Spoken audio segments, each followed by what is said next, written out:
Hello and welcome. I am Raziel, and so today, kind of off subject today, because I want to talk about the Acolyte. Now, we all seen it everywhere. It's all over the place.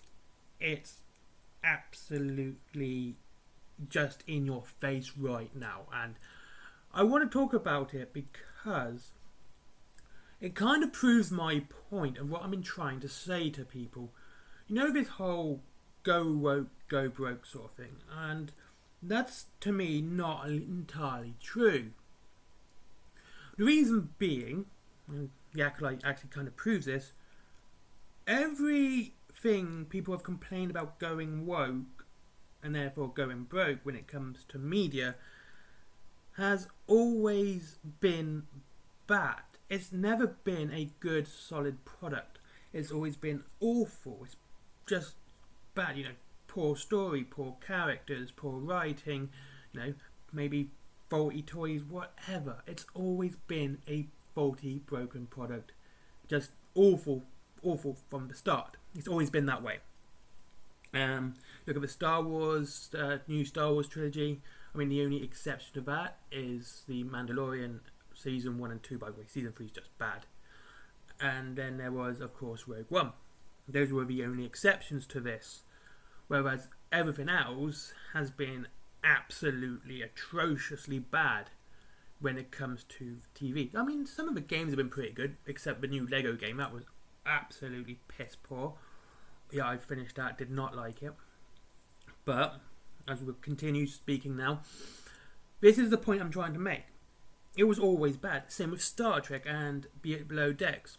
It's that jelly bean cartoon stuff, which is just piss poor anyway. It's unimaginative, it's boring, it lacks its poor quality characters, stories, and everything else. And most of the modern Star Trek as well, exactly the same thing. It's not well written, it's really bad stuff. The fact that the Seth MacFarlane one, I've watched a couple of episodes, is better than is a better Star Trek than Star Trek, kind of shows at what level we're at. And like I said, you can see this with Marvel as well. It's been bad for a lot of Marvel comics, have been bad for a particularly long time. In my opinion, since Secret Invasion. Every event since then has been poor, hasn't been great. I'm including Secret Invasion in this one as well, by the way. And the stories have been going downhill for a long, long time. They have been. Same with DC. I would even say the whole Warhammer 40k stuff has been going down since 7th edition when it comes to rules and writing. I know a lot of people say, well, the new books are pretty good, but I just want to explain something to you. When the so-called child's book is more violent and gory than the adult books, something's gone very, very wrong. Yes, I have read the Warhammer Adventure books. I wanted to get my daughter into it, so we read some books that she wanted to read. And so, there you go, that's what they're there for. But yes, there are more violent deaths in that series than in pretty much any normal Warhammer book, I'd say adult Warhammer book, prior to their release. But if that's the thing, they've been bad for a while. It's just been a downhill for a long time. And then I can't quite click on when they managed to do it, but soon as they managed to bring anything like misogyny, racism, blah blah blah blah blah, they have a main black character, people don't like it, ergo everyone's racist, not actually crediting the fact that the film or product is itself bad. But they managed to do this whole deflection, and they have glommed onto this so tightly. But now they use it as a defense to stop people criticizing their products straight away. So back to the Acolyte. I've been watching it with trepidation. Basically, from when it was first announced to I watched the first episode, and yes, it is bad. By the way, Carrie-Anne Moss dies. I mean, one of your biggest stars dies in the first episode. Might come back as a Force ghost, but that kind of ignores the actual lore in the films, which is considered canon, by the way. But, as we're saying, That's the problem. It is bad. It's an awful. It's just awful. It's slow pacing. Okay, that may be a more subjective thing on my part, but the acting is mediocre. The story is poor. The characters are poorly driven. There is so little to do with this. Yes, I only watched the first one, but it was so bad. I am not watching anymore at all. So, what have they done now? How have they started to reel this in, this whole problem with it being bad? That's right, they've started using identity, gender identity, race identity, sexuality orientation, all of that to try and market it. And the reason they're doing this is now that if you complain about said product, you're now homophobic, you're now racist, you're now misogynist, you're all those things that they want to call you, so they can just divert the criticism back onto the fans. And we have seen this with Disney happening a lot. They make a bad product, it gets heavily criticised, it's the fans' fault. Why? And when they can blame racism, when they can blame misogyny, then they will even hook harder onto that than they would anything else. They would absolutely just glue onto that, saying, "Oh, it's not that it's bad. The people who hate it are just racists. They're just misogynists." Okay, and yes, I did see the thing with it. Was it John? That so-called comedian. I don't know what his name is. Is it John Lemon? I think it is.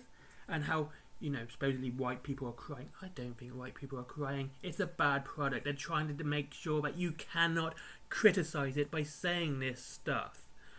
Okay? I know someone might mention the whole Anakin blowing up the Death Star thing. I'm happy to give him the benefit of doubt, and, just a bit of a mistake there.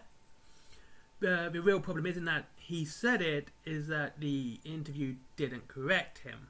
See, that's the problem. The interviewer should have corrected him, saying it was Anakin, it was Luke. Which means the media promoting this have no interest in it at all. They have no interest in the films. This is not just a Star Wars thing. That person interviewing the cast of the Acolyte should have been aware of more of it, because, films and TV should be his passion. That's or her passion. I don't know who said it, alright? I just saw that bit. And that's what should have happened. When a journalist doesn't actually have interest in what they are covering, whether for ill or good, it's a bad sign for all journalism in particular. This is why we're having so many issues with gaming journalism. These people are not gamers. It's same with film journalism. These people aren't movie buffs. But I digress. But that's the point. Because now they have glommed on to the Acolyte's the gayest Star Wars ever, and R2-D2's a lesbian. Really, I'm just trying to work that one out, by the way. And therefore, whether you say you hate it or you don't like it, it will automatically come down to you being homophobic, regardless of the quality of the product, regardless how good or bad it is. Or you may actually have some reasons you don't like something. I've said it 100 times and I'll say it again. You can like a bad thing. You can like a bad film. You can hate a good film, right? You do not, just because it is objectively good, because it's objectively good, doesn't mean you have to enjoy it. And just because it's objectively bad doesn't mean you have to hate it. You can do that. It's absolutely cool. I think it's one of the best things about the human experience. You can see something that's absolutely awful. It's an absolutely bad film, and you can just sit there and you can enjoy it anyway. I've said it. I like the Green Lantern movie. I do like the original Spawn movie. I like a lot of bad films because they're just fun, and you can do that. But when companies, again, like I've said, I cannot do this anymore. When they can glom onto something to divert criticism, legitimate criticism, they will. And to finish this off, I got to tell you this. If I was gay, or any of those minorities, I would find this damn insulting. I would find it so insulting that they would use my sexual orientation as a defense against criticism. These big companies are literally saying right now, and I hope the right people have got to this far and hear this point. They are saying they really don't care about your skin colour. They don't care about your sexual orientation. They don't care about your gender as long as they can use it to deflect criticism on a bad product. They'll take your money and they will use you and your identity to defend against, to deflect, not to defend, to deflect any form of criticism at all. And that's the most atrocious thing about it. Yeah, I had to kind of stretch this out for 10 minutes because I could have made that comment right at the start. Anyway, thank you very much for watching. I hope you enjoyed the video.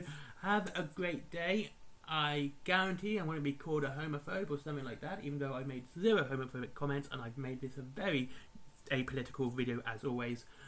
And I'll see you in the next one. Link to Wayland Games down below if you wish to save money on your wargaming and free delivery after £20.